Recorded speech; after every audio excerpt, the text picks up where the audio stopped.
Hey, how are you? How's it going? It's your boy Roy Robles here for ZigWheels.ph for another edition of the ZList Talk Show. I'm here with Paulo Papa. Fort Manahan. Cesar Miguel. and we're here to talk about everything that we've discussed, whether on the website or on the YouTube channel. But first, we just reached 50,000 subscribers over the weekend, and we cannot be more ecstatic. I mean, guys, we want to thank you. You guys have been there since day one, and it has been quite a slog. Paulo, how do you feel about us reaching 50,000 subscribers? That's very good. That is very good indeed. But yes, but don't worry, guys. Now that we're at 50,000 subscribers, we'll make sure to remember your guys' names. Isn't that right, Ford? And thank you guys for helping us reach this milestone. So we would have done it without you. Syempre kayo yung nagbigay sa amin ng numbers na to. That's right. So until we get to 100,000 subscribers, make sure that you subscribe to our channel and hit that notification icon so you won't miss any of our videos. And of course, visit our website as well. We do have a website, zigwheels.ph. Make sure that you get to it. All right, let's get down to brass tacks. LTO announced that it is extending the initial length of a new car registration to 5 years. Added value din yan to car buyers. Oh, tama. Sa akin, it's also, as you mentioned, it's giving customers more of a better ownership experience. Diba? Alam ko the LTO is already discussing this with the Campi on how they can merge this. Kasi my concern would be magbabago ba yung bayad ng new car registration when you Since it jumps to 5 years, yes, no? Diba? So, kasi may mawawalang revenue ang LTO pag nilagay na natin siya doon sa 5 years. And another major concern for LTO currently is the certificate of registration na nauubos. So alam ko they're addressing it na yung Baka para makatipid din sila sa papel. pero ang as of what LTO announced, si National Printing Office has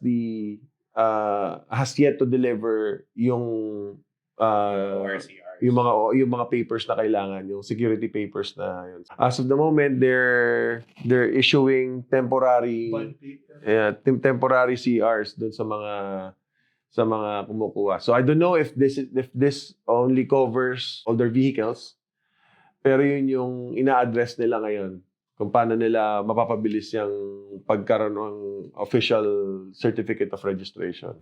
And speaking of LTO, I think there's an ongoing investigation regarding the Boss Ironman motorcycle challenge that was held in Davao.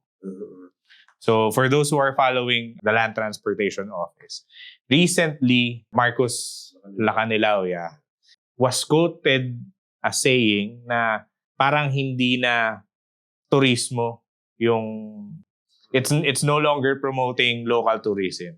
So he recommended for the motorcycle challenge to be ceased, stopped, or temporarily, I think there's also this separate investigation being conducted by the Senate.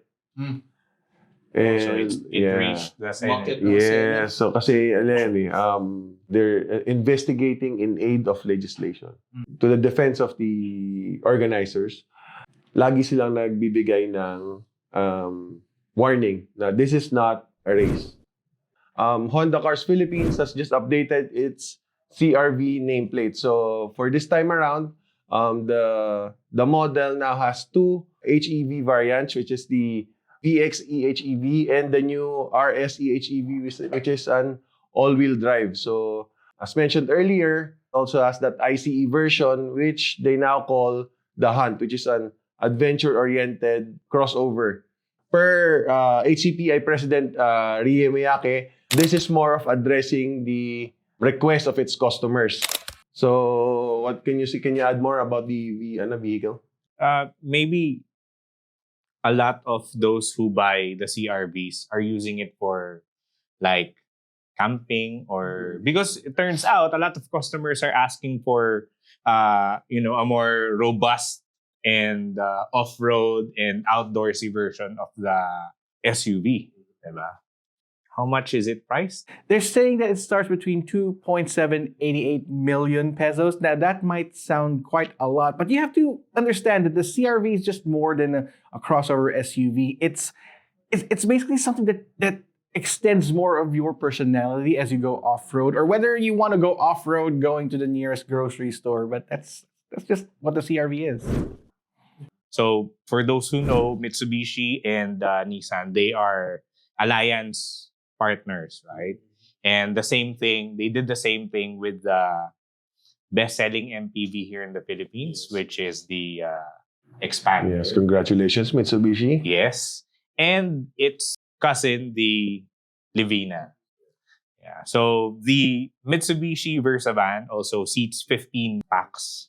And it's powered by a 2.5-liter turbocharged diesel engine, which is essentially, again, the same thing. The same engine that powers the Nissan Urban. Yes. And spec-wise, it's basically the same. So the Nissan Urban, if we look at it, it starts at 1.2 million pesos, while the Mitsubishi Versa van is at around 1.6 million pesos. The way that corporate retail is structured is different from the consumer part, where you have these companies that actually have contracts with these car companies. So instead of having to move over to other car companies, let's say Nissan or Toyota, for their fleet needs, they can go ahead and transition their older L300s to the Nissan Urban, to the Mitsubishi Versa van. And you guys are right. It's just that Mitsubishi does have an advantage when it comes to the number of after-sales service centers as compared to Nissan, which still has some ways to go. But you don't have to worry about Nissan because they're actually one of the better brands out there when it comes to after-sales. But it's just that Mitsubishi has been here longer. The brand has been here longer. They haven't experienced transitions and all that with management and again, it all boils down to the corporate needs, the bottom line that the companies are having, and the contracts that I mentioned earlier. So if you don't feel that this is for you, it's not for you. The Versa van itself is an old nameplate, di ba? Yeah. So it carries a heritage. Parang Parang tama raw. No. Ganon. For some people, for some very, very astute fans of Mitsubishi. And for some people who say, no, it's just a rebadged Urban. And the companies have been doing this for the longest time now, and can't be surprised about that anymore. So in other news, Denza, one of the newest players here in the Philippines, has launched the D9. So the D9 is a multi-purpose vehicle. That's what they call it. Because for those who are watching, we were able to attend an embargo shoot for the Denza D9. So they call it an MPV, but when you see it, it's definitely bigger than the common MPVs that we have here in the Philippines. Denza is owned by BYD. So the Denza D9 is like the Lexus LM to the Toyota Alphard. So you can expect it to have more features, more premium features. It's technologically packed. So I was able to drive the Denza D9 and ride as a passenger at the back. And it's giving like premium feels. So it has seats with massage function. It really changes the way you travel. And it has ventilation. It has its own screens to control the seats. Really for the affluent market. Yes. It's priced in the sub 4 million range. About, you mentioned that it has screens to control the captain seats. That's one thing I observed na yung parang pinaka biggest difference niya with the E-Max 9 Oh, I see. The Okay. NMAX 9 does have captain seats, but But no. buttons lang. Surprisingly, despite its size and weight, medyo quick on its feet siya. Stable. Stable. And the comfort is good. Talagang spacious. So with all those features that you mentioned plus the sub 4 million pricing, no? How would you our viewers, would you consider this? Let us know in the comment section below. So moving on for motorcycle news, Kawasaki in the Philippines takes the lion's share in the tricycle market, which is a big chunk of the two-wheel industry, no? So according to the brand, 61.5%. 61.5. Yes, so talagang, 'di ba, kahit anong hati mo, wala ka nang makukuha na mas mataas pa kay Kawasaki when it comes to their dominance was led by the Barako and the CT models. So for the Royal Enfield Himalayan Black Manta Edition, it is priced at 365,000, which is cheaper by 4,000 compared to the previous top of the line, which is 369,000 pesos. According to the local distributor, the adjustment of pricing goes across the board. So lahat ng offerings ni Royal Enfield na Himalayan bumaba. Okay. So it's more of a more leeway to buy this vehicle, no? So 450 Sherpa engine, so walang nabago aside from the black claddings. Dressed up siya compared to the previous top of the line model, 'di ba? So parang they're adjusting to compete. Yes. So kumbaga mas kaya na nilang lumaban ngayon in terms of pricing. Another motorcycle that entered the Philippine market this February is the Yamaha Lexi. The Yamaha Lexi is quite interesting because according to the brand's local arm, it was introduced to fill the gap between its current 125cc and more expensive 155cc models. So, bale, if you're coming from something like the Mio and you're thinking of upgrading to an Aerox, meron ka ng ladder to go to, an in-between. That's because, as I've said earlier, mas affordable ang Lexi compared to the Aerox and NMAX at 99,900. That's an introductory, sub 100,000. Yeah, so the buyers of the motorcycle market, no, sa scooter market can take advantage of this kasi wala rin binigay na end period yun. Introductory, So they have to take advantage of it as early as now. And it uses the same 155cc engine as the Aerox, NMAX, and Sniper. That's a very attractive point, lalo na sa Filipinos who are gravitating towards 155cc motorcycles. It is the only 155cc offering, the 155cc scooter offering from Yamaha that has the flat floorboard. Kasi di ba 155cc's are sa Yamaha, the NMAX, the Aerox, and the Sniper. So lahat 'yon parang may underbone, di ba? Meron siyang may tubing siya sa gitna. So this is the first doon sa Meron pala sa si Honda meron. I think that would appeal to like lady riders because it's smaller than am I correct? Smaller than the Aerox and the NMAX.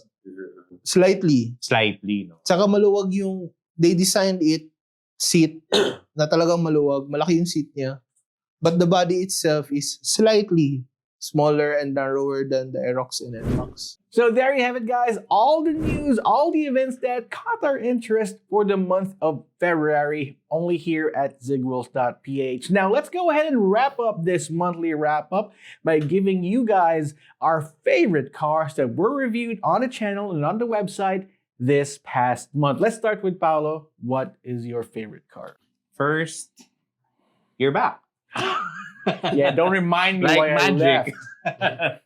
Okay, so I like the Nissan Almera because it now looks more modern.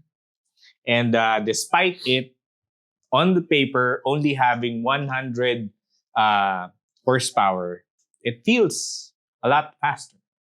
So I think it's something for drivers to test on their own. Go to your nearest Nissan dealership and test drive the Almera to see why it's a good pick as a daily driver or probably a weekend car. If I were to pick among those vehicles that we've reviewed on our YouTube page, I'd pick the Geely Okavango. No? So because it offers the size that can fit me and my family inside. No? So it has the size of a mid-size SUV, but it has the efficiency of a compact crossover for me. I'm really interested with your pick because of the size. Now, Cesar, which is your pick for the month? My pick for the month is the Toyota Wigo.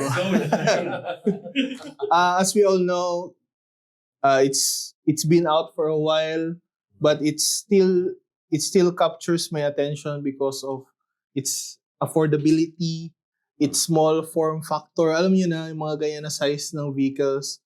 Very affordable ang wheels. Very easy to find ang parts. And it's very easy to park. Very, very traffic-ridden in Metro Manila. And cars like that can excel. No frills. No, it doesn't have too much creature comforts, but no frills, no frills, no nonsense transport ang Wigo. Gets the job done. Gets the job done. All right, so that leaves me with the unenviable choice of picking between the two left. You got the BYD Sea Lion 5 and the Cherry Tiggo Cross Hybrid. Two cars that are up against each other, almost the same price in the same segment. So I'm going to take a lot of flack for this. I'd say that I love the BYD Sea Lion 5. You've seen my review of it. It's a car that I cannot kill, despite the fact that I've drove it for a week. I still have a lot of gas in the tank. But just like my segment earlier released the HEVs versus PHEVs. In this case here, since it's more convenient for me to take an HEV and I can't charge the BYD Sea Lion 5 where I live, I'd pick the Cherry Tiggo Cross Hybrid. The reason behind that is that, and I said this in the video, it's one of the most fuel-efficient cars that we've ever reviewed on the channel lately. I mean, and I think it's the choice of the direct hybrid transmission and the new hybrid engine in it that made it just perfect for me. And at a very affordable price, I might add, 1.1 million pesos for a hybrid SUV that can really punch above its weight class. All right, so that's pretty much our wrap up for today. Thank you so much for watching. And guys, thank you again for 50,000 subscribers. You guys are our day one, and we appreciate you watching, commenting, flaming, unliking. Keep them coming, guys. I know you guys have a lot of questions, so here's what we're gonna do. Put in all your questions in the comment sections down below. The next episode, we'll be taking a look at all of your questions next, and then we'll be answering them as much as we can. Thank you so much for watching. Roy Robles here. Paulo Papa. Port Manahan. Cesar Miguel. Thank you so much for watching ZigWheels.ph. We'll see you guys next time.